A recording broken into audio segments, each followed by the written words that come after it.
afternoon, ladies and gentlemen. Welcome to another exciting Propagandacast from your host, Imperial Dane, Master Propaganda, Hero of Strike, Defender of the Fatherland, of here to 1 versus 1 on Angerwill. Yes, indeed, it's Angerwill again, in part because what a patch just hits my entire iCard got wiped, and just to make it even more fun, I know about the patch. For some reason, I still forgot about it.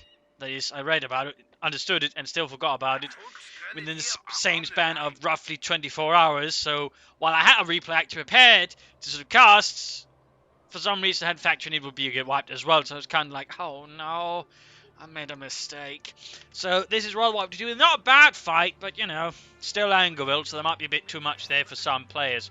We got on the south, we got Disturbing here, fighting for King and Country for, you know, the British, for the 52nd Infantry Division, holding the line against the Hun. Versus Sex Pistole here, we'll just refer to Pistole from now on.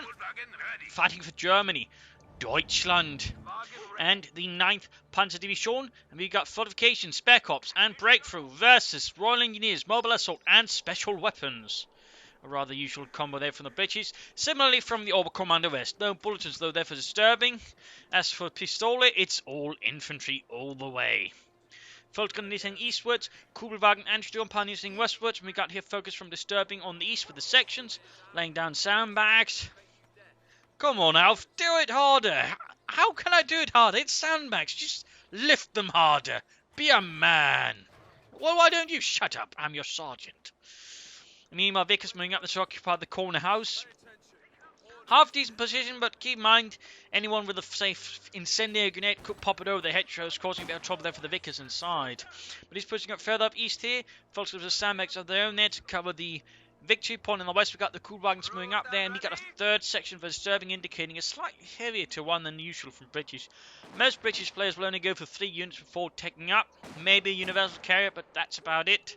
I'll not say 3 sections and a Vickers, though again some will, but the vast majority will sort of go for a lighter one before taking up. Just a quick note there, Sturmpanzer standing about, not entirely sure what Pistole is sort of expecting to happen there. Perhaps he's just not sure what to do with them. Perhaps waiting for other troops to prepare before preparing for an assault. He seems to be on the defensive actually. It's like he's expecting Disturbing to sort of make the first move. And similarly, Disturbing seems to sort of just slightly awaiting Pistole to make a move. So there you go, we got fighting around the CoH point. Folks are doubling in, we got the section running for the house, in which case Pistole there's going to get a bit punished there for his inactivity. Section moving up to support here, that could catch the Folks, then a bit of an awkward position. Others moving down for the house, then we finally got a movement on with the Sturmpioneers as well. Another Folks on the way there for Pistole. As for Disturbing, just floating resources at the moment, though of course he could be doing some upgrades. Nope. None there.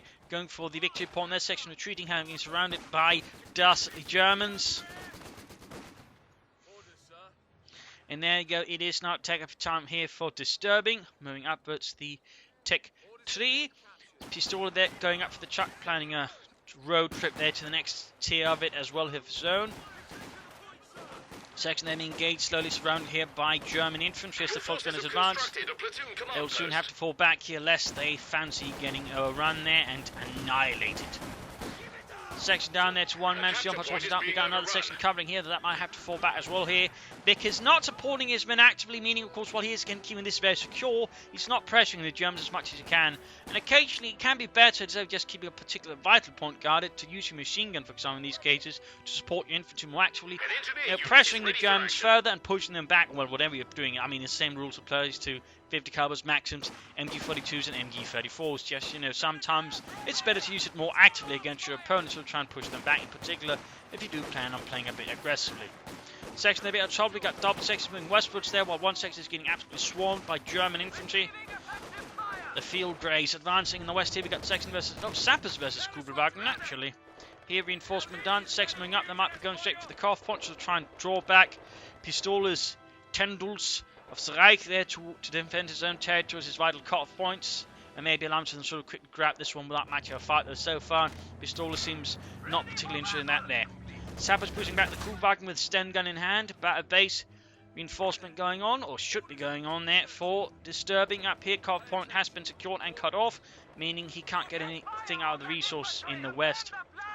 Battle Group headquarters up here, allowing for a more fort position for Pistole and the 9th Panzer Division. Sturmgewehrs on the way. Kuban being pushed back, and there it goes, active flanking behind here with the section. Spots the battle group headquarters, but also pretty much means any sort of movement here without a Vickers is not going to be very good, because fighting around this is going to need a lot of firepower. It's going to need some pressure to really deal with them. He doesn't have his Vickers nearby, but otherwise he could pull it off. Kuban going for the CoH point there, reclaiming it for King and Country. Double section to our house there. In this case, the house does have sufficient windows to actually make it work. But sometimes, you know, stuffing a lot of section to a house there doesn't always work, but sometimes it will. In this case, though, there's a slight problem. In this case, the incendiary grenade, or Brandhandgranate, as the Germans called it. Of course, it's interesting, they went for the incendiary grenade, which I don't think there were so many of, really so much usage compared to what they did use a lot of, which was the Brandflasche, which is basically a German Molotov cocktail, just industrially made, sort of green bottles. Either would have sort of, you know, well, thingy, you know, you pull like on a grenade, or you just sort of light a match and then throw it. Little fun fact there, by the way. But there goes section being caught here by Volkskandidates for the assault rifles, and a bit of other bits there, more assault rifles on the way there for them. Back at base here, troops reinforcing, could do with a bit of healing. No sign of armoured cars there for disturbing. Points there being grabbed. I mean, he's pressing up west, and we got here a mortar emplacement. That should allow him to more easily control the part here of the map. Bleed out the Germans with some mortar fire. As for this Pistole, we got nothing further going on the base there, though we got, well, field medics on the way. Troops there reinforcing, Kuban moving westwards. Healing there, reinforcement. Tending to the wounds. Most likely downing a lot of whiskey. We're losing a capture point. And other alcoholics. Elements, section of sappers there suffering bits to the Kubelwagen. One kill there for Deutschland. There go mortar firing down here, Fox is falling back under British Werferfeuer. Triple sections moving up there for disturbing. In the west again, not really a lot. I mean, I'm surprised disturbing isn't trying to put more pressure on the west, since that's a lot more open and there's a lot, you know, fewer spots for the Germans to hide. Of course, now with the mortar emplacement, he's really committed himself to pushing up the eastern side of the map. Though, of course, at the same time, so is Pistole with the battle group headquarters. Have both rather committed themselves heavily to the eastern side of the map, meaning very likely the western side is going to be, you know, very uncontested, which is pretty typical for Engelville. Actually, again, a lot of players just tend to get so focused on the eastern side because the victory points are there. They tend to realise, forget that, you know, you can use the western side for a lot there. Bunching up section cover, and of course we've got the incendiary quickly able to push that. Sabbath's moving in, but the section needs to retreat! Get out of there! Tom and White there. In this case, Sterling got punished there for not the strongest player there, I would say. He's close to be able to call in some commandos. He's gone here for mobile assault. Having had enough of this. The ability is ready. Sturmpanzer is holding up there before the battle group headquarters, going back the fuel point, back at base, nothing further going on there. Mortars, of course, firing away, though yet to land a real kill there on the Hans. As for range, I think it could just not reach it. We've got commanders there running there, we've got light gun bomb off here. Sten guns tearing through them, in this case silent Sten guns, which the British did have. Take a point from us. Specifically, the entire submachine gun had to be modified. Sort of, you know, lower the overall sound. Our supply line's broken. It also meant the thing ran really, really hot, meaning you couldn't really do a full auto, otherwise you'd very quickly burn it through. It also meant they had these little bits of cameras around it to make it easier to hold, since otherwise they'd burn their fingers. While the commanders were tough men, they weren't that tough men either. Sabbath versus Kubelwagen there. And already note to command, of course, quickly hit Betsy 2. That is in large part, I think, due to damaging that battle group headquarters, doing a lot of damage there to Pistole and the 9th Panzer Division. He's quick to pull up another truck. In this case, didn't lose too many resources. The thing about trucks being built, the longer you wait and the more damage it suffers, the less you get back. In this case, he's actually able to quickly cancel it, meaning he actually got most of the resources back there. Little fun fact. But he's quick to take advantage of the glorious assault of the commanders, though again. Didn't push up the Vickers. In this case, we all saw that happen there again. We didn't quite see it, but basically, again, moved up to the heteros here, popped incendiary grenade over, flushing them out. In this case, he was trying to press up with the Vickers, which isn't a half bad idea, though in this case, he's going to have to fall back already. Setting up here deal with the Volkers, then flanked behind, got moved there by Pistole. Moving up here, and mortar placement, we'll be able to find the Volkers. He's actually need to be careful here. Vickers murdering away commanders, section is slightly drawing back in the face of the German infantry. And he popped, oh! Jeez, talk about bad luck. Just as they exit, they get wiped by a mortar rounds. Well, that's going to hurt there. Certainly, I mean, our Pistole is very low in infantry. He's quick to bring up replacement Volksgrenadiers, which is that of Sturm Pioneers. Mortar fire raining down there, the Volksguns well in the house there.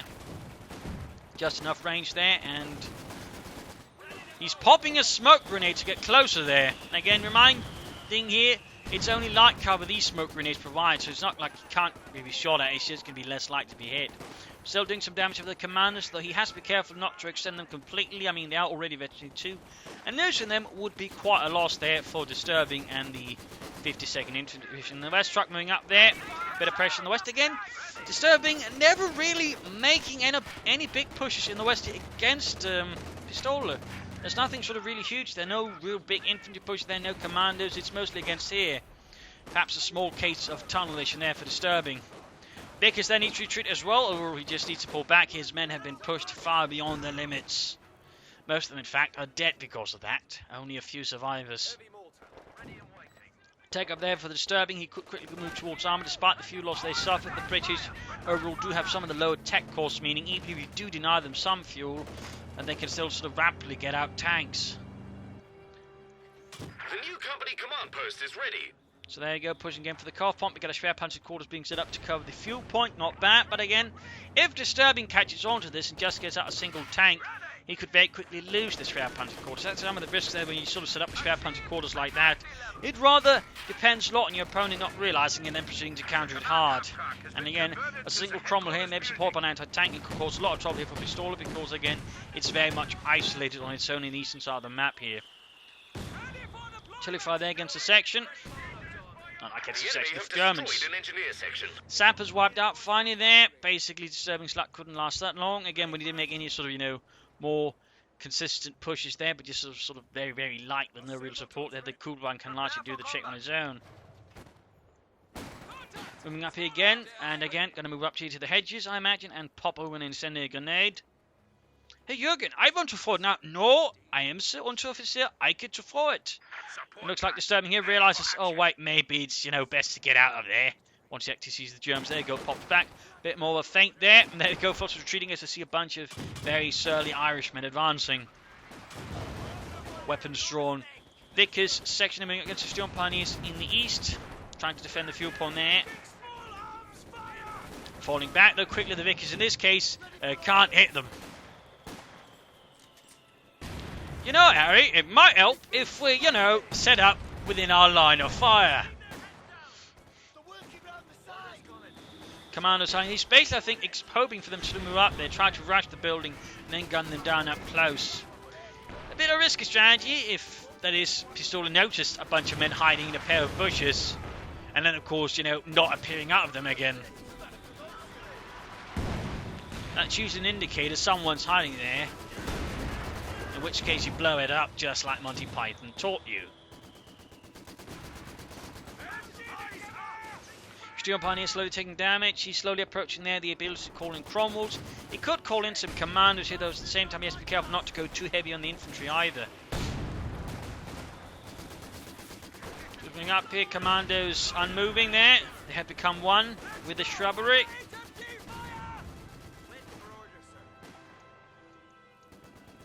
We also got line to gun out here for Pistole, sort of counter battery a bit here, sort of pressure, Disturbing a bit, and there we go. Second squad of hardened commanders out. Enemy threatening a capture clutching point. their silenced end guns, which, by the way, the Germans were quite impressed by. Specifically Scorsini, who was basically sort of the German spec hop Sky. Little fun fact. There we go, rushing again. But will Disturbing pay attention here? There we go, looks like he's not, and that's all the trick here when you try and set up these ambushes. If you don't pay attention, it can easily backfire. In this case, though, the Huns get properly punished by the commandos. We got a machine gun out here, by the way, then light cannon bomb could clear it out.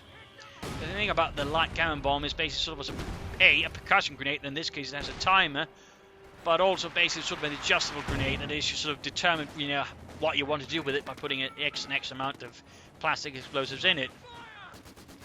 No, by the way, it was not the only percussion bomb the British had. In fact, had another one which was meant to replace the Mills bomb, because the Mills bomb, it turns out, was actually too powerful and actually had a very high likelihood of hurting the, guy who threw it. Which is usually what you call a problem. Commanders there need to retreat. Our capture point. Troops They're reinforcing, trying to healing. take it. You can soon get up some armor there. And meanwhile, we got Pistole there, already going for armor there. We got a Panther 4, Ausführung J there on the The enemy way. cut our supply line. Volksgun is advancing. Vickers, Commander Squad number 2 here hiding out. Ready to ambush some Jerrys. 6-pounder gun sneaking ahead, so he's preparing for any armor there. Disturbing is aware that, things aren't quite in his favour in the fuel sort of calculations. Flankers moving up there. If he's paying attention, he needs to sort of send in the commanders to intercept the flanking Volksgun in this squad. Otherwise, his Vickers there's not going to have the best day. He's moving, but he's not quite intercepting. There we go. Intercepting going on. Light gun bomb in the path. Good throw there. Good throw. Got a few kills there. We got an antenna getting off on the Vickers in return. In the west here, we got sappers and section now a bit more sort of uniform force versus the Volksgrenadiers, and a move for the CoH point with the Kugelwagen. Bold but effective there by Pistole. Bold but effective. Supply line's been cut. Sappers there being gunned down by Volksguns. We've got an MD-34 moving up. Interesting move there by Pistole. Sappers need to retreat. Section not supporting. I guess the service is being a bit slightly overtasked here. Commanders advancing and straight into the line of fire here of the Panzer 4. Panzerkampfwagen 4. Trying to hide out here in this case, though. They have been spotted. But there you go, 6-pounder gun in support here, opening up on the Panther 4, piercing through the frontal armour, 18mm of Kruppsteel from the Nibelungwerke, which was sort of apparently a really, really big sort of factory the Germans made specifically just for producing Panzer 4s.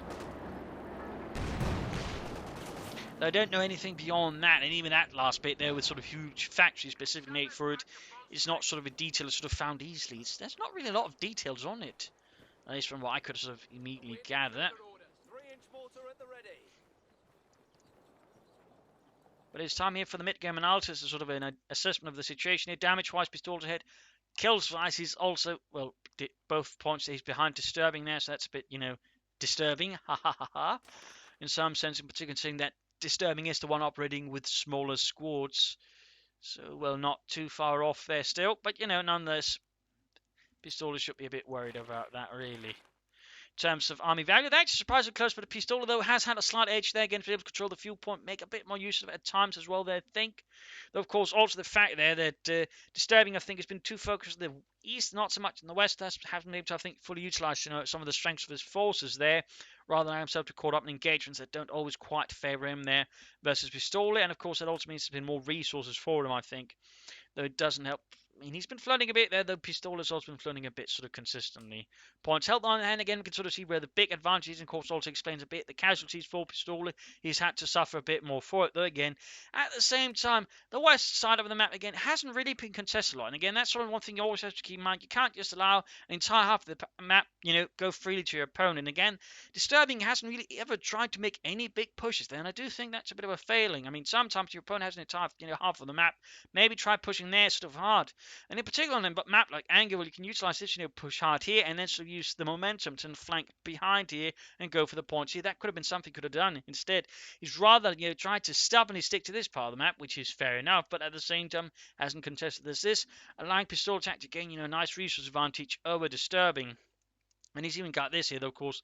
This could prove to be an Achilles heel that Disturbing could punish very hard. Again, 6-pounder gun, Cromwell here, striking at the Schwerpanzer quarters, could quickly knock it out, and Pistole would actually have limited resources to actually deal with it if Disturbing does it with enough speed and daring, in which case Pistole would be unable to bring up any elite troops or any more armor, in which case Disturbing could quickly build up an armor advantage and crush Pistole. So I really think a priority here should be for Disturbing to take the west map, including destroying the Schwerpanzer quarters, which Pistole has very incautiously left unattended in a very exposed position. Again, it can help defend the fuel point, but it also means it's completely without support, and again, in case of an assault, they could very quickly go down. So that's really a huge point there for Pistole to have to be aware of. Resource-wise, or doctrinally, I mean, doctrine would be good. They could all work for him, though. Breakthrough, spec ops, fortifications. You just need to choose one, really, to be honest.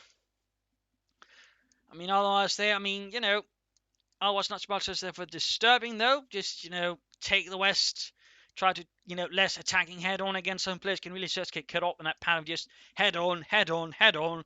You're not playing in a small, tiny lane. This isn't Dota. There's, rest of the map as well. You can use to maneuver, attack, and flank your opponent on. Even here, he could sort of try and flank through, but again, he's sort of running into more and more problems. Machine guns being brought up, artillery, and other elements. So again, prioritization should be here, and then sort of build up more armor, in which case you should be careful not to get too much infantry further than this, otherwise he risks having too much of a manpower bleed, preventing him from getting more tanks. As for Pistole, keep pressure here up, but not too much. Try to attack through here, and actually try to attack the base through here. Flank behind, maybe go for the mortar emplacement, or try and strike at the bunkers here, and then show a path to the base itself, and then begin wrecking that. A few hits here and there could actually cause the 17th Corps to further fall back from here, have to build up a defensive frontier as well, further stretching his resource and further penning him in, which could actually make things easier for Pistole. So that would be an option there for him to consider. Mines would also be a good option. I do think some orbital dart, in which case you'd also go for spare cops and inflict Sturmgewehrs. So a few thoughts there, but let's return to the fight and see what actually happens here. Start British infantry advancing in the centre. Commandos hiding out here behind an old wrecked truck. Vickers sending up section, moving up forwards there. Also consider for disturbing Bren guns. But there you go, we got the Cromwell on the way there for disturbing. The primate British tank of sort of later war. They also have plenty of Shermans from the Americans though. So of course while it was their produced tank, they still had a lot of American tanks which they utilised.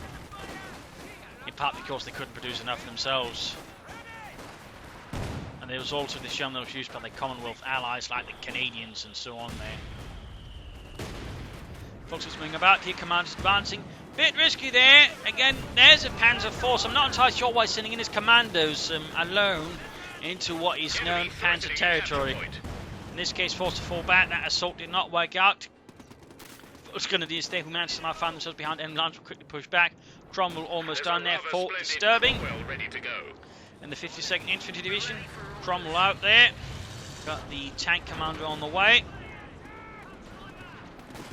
Jump on is up in the open here, coming down to fire from the commanders with their stun guns. 6 Panzer gun ready to support here as the Panzer IV if there's not a shed in the way. The great defeater of anti-tank guns, the humble shed. Cromwell arriving here to push forwards. Fox was nearby as well. There you go, Panther IV's going to... Oh! Shot bounce, Panther IV takes it there from 6 Panzer gun, it does penetrate, Fox with his commandos. A few hits here and there. Cromwell moves forward. Panther IV moves out in front of it again. Takes another hit. Another shot bounces from the Cromwell, but Panther IV shot also bounces. 6 Panzer gun in their hand has no issues actually penetrating. And overall, still nothing happening in the west. He could still, push for the Schwerpanzer quarters. We got a land mattress up for disturbing, provide some more artillery here. In this case, with some more heft and weight. Actually, if you were to use a white phosphorus barrage, I think in the right place you could actually do a lot more damage. The thing to keep out about the white phosphorus barrage is while it does cost more and doesn't fire as many rockets, they are more accurate and they will do more damage over time and you're actually more likely to do some serious lasting harm to infantry. So well utilization of that could actually do a lot of damage there to Pistole. Following up with Academy, have to help assist the Cromwell tank there. Shot bounced from a light infantry gun. Land matches moving up, Germans moving forward again. There seems just been this sort of focusing in on the eastern half of the map there. Land matches unleashing hell. In this case, it's also a case of blind fire. That is, he's shooting into sort of vast open terrain, hoping the enemy's there. And the problem is, when it comes to artillery, you're not working on the wishes principle. You should be working on the where are the actual bastards? And then murdering them, and so far again, firing blindly into a spot does not fall into that. That falls again into the wishes and unicorns principle. You're hoping they're there, and you're hoping it hurts. Again, not the soundest principle of artillerymanship. Of course, there might be some actual artillerymen who might, profess that's actually not how the modern army works, and it very much works on the, wishes and unicorns principle. In which case, I'm rather worried for the state of modern warfare, but that's another thing to discuss down the road. Panther IV sending out there, close to halfway to Veteran 2-1. 6 Panzer gun sending up there. Finally, one tank penetrate the other. 6 Panzer gun lands up with a hit as well. Cromwell needs to be careful, don't get too close to the Panther first. Another hit from the 6-pounder gun in the west, more harassment there. MG-34 holding up the sappers. Good work there. And holy moly, Cromwell there wipes out of a TIE. Fult's going to do squad. Or at least gets quite a few of them. So it looks like a full wipe there. Total annihilation. Academy have almost been knocked here by mortar fire and grenades there from the commandos, ensuring utter annihilation and defeating one of Pistole's anti-tank weapons. That's less good. Resource-wide, he's flooding a bit there. He could be aiming here for the Panther. Wouldn't be a half-back choice. His opponent's only got a Cromwell here. Again, resource-wise, he's not got so much else. So Panther here could prove quite useful, as long as he uses it wisely. Since Cromwell's and 6-pounder guns will struggle a bit more with that level of frontal armour. But still, Disturbing needs to pull more effort into the western side of the map. You know, that other bit goes towards the west. Academy effort destroyed, not secured.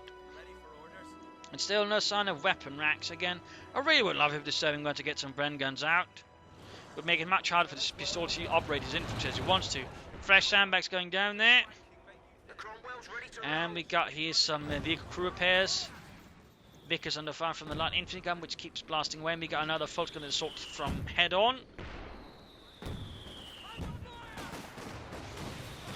Pistole hoping this head-on assault will finally dislodge Disturbing from the eastern side of the map completely.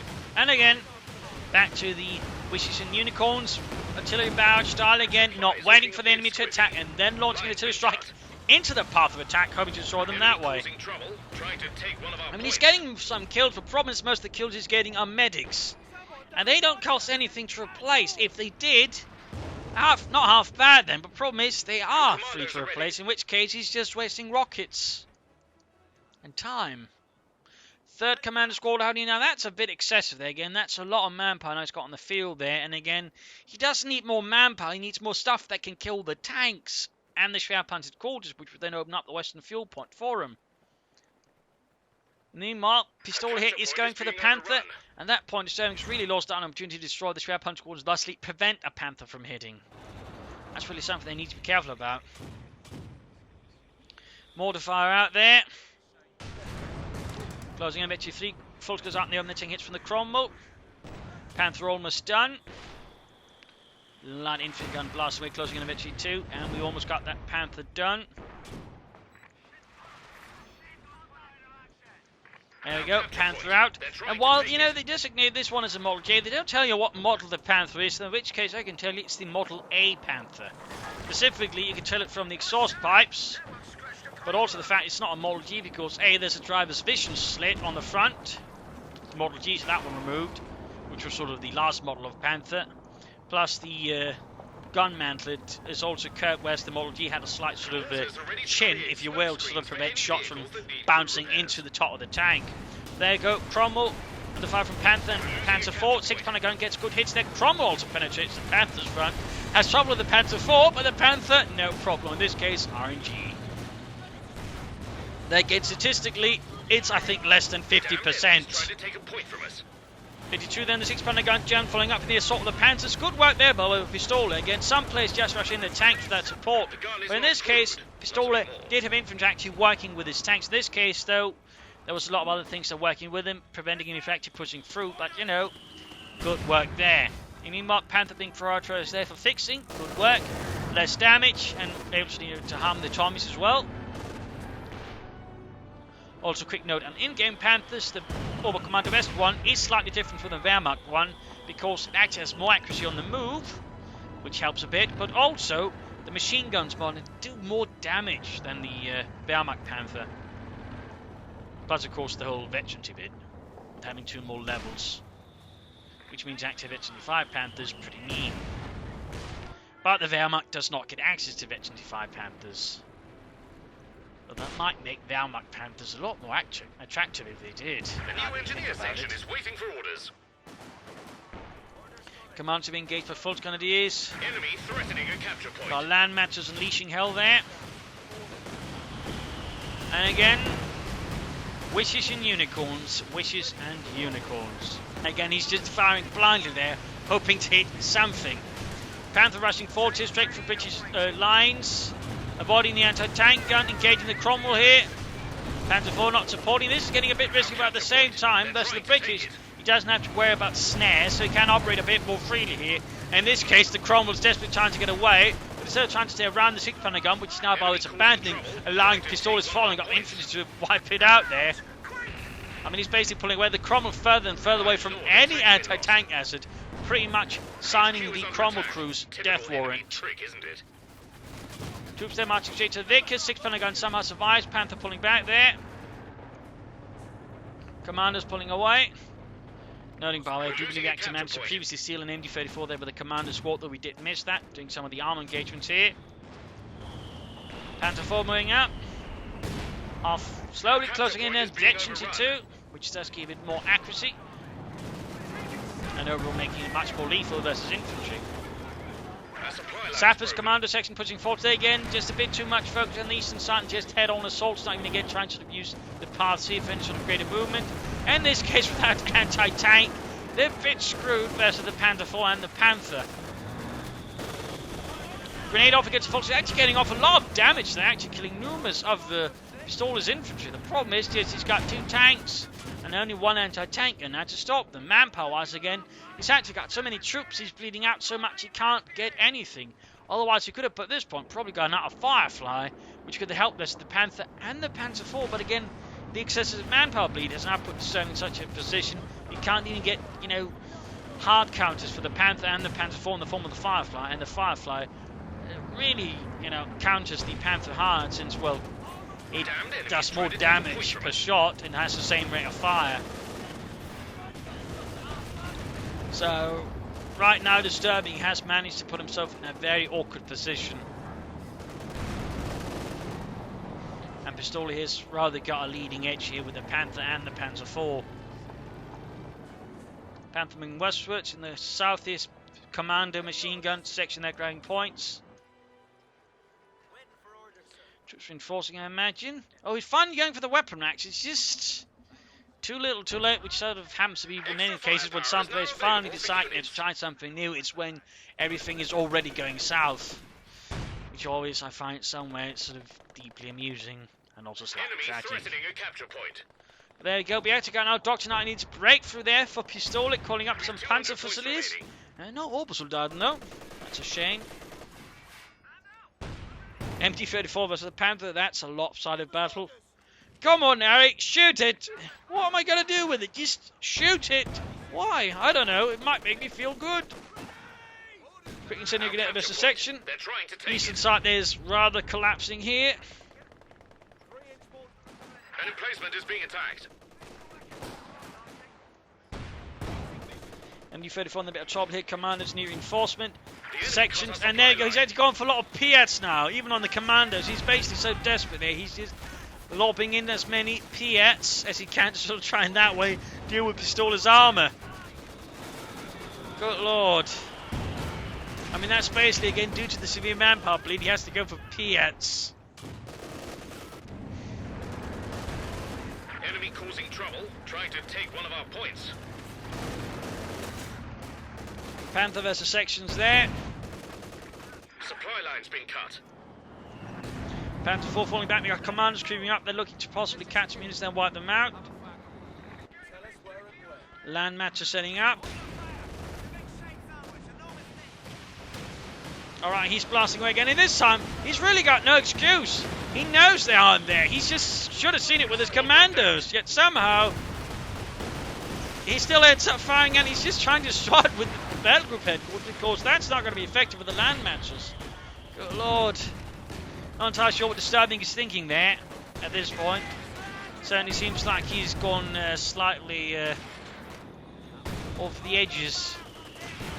And we got here, oh, assault artillery being called down.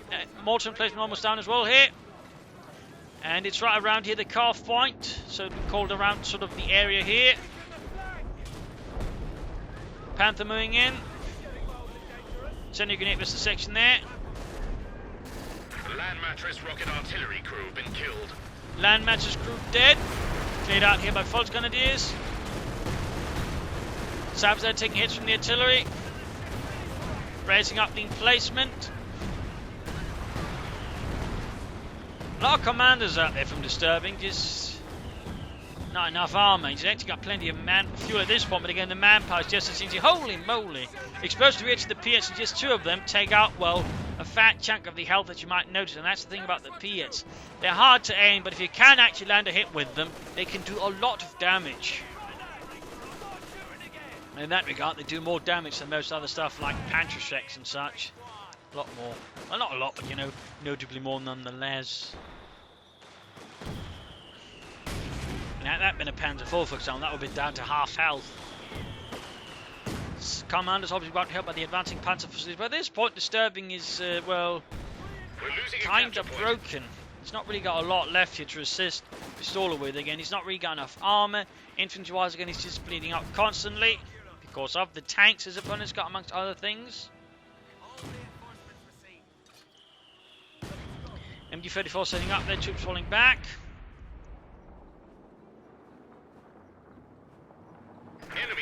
Got the Panther 4 setting up Infantry 2.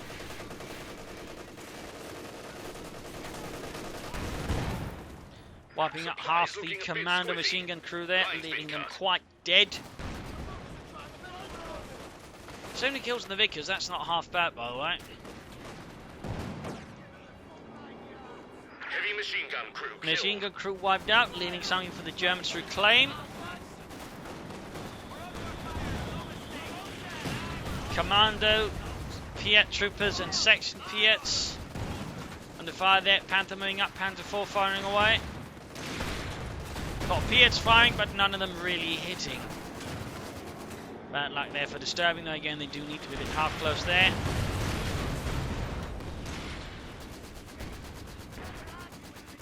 Repairing while under machine gun fire is, I think, pretty optimistic there by Pistole.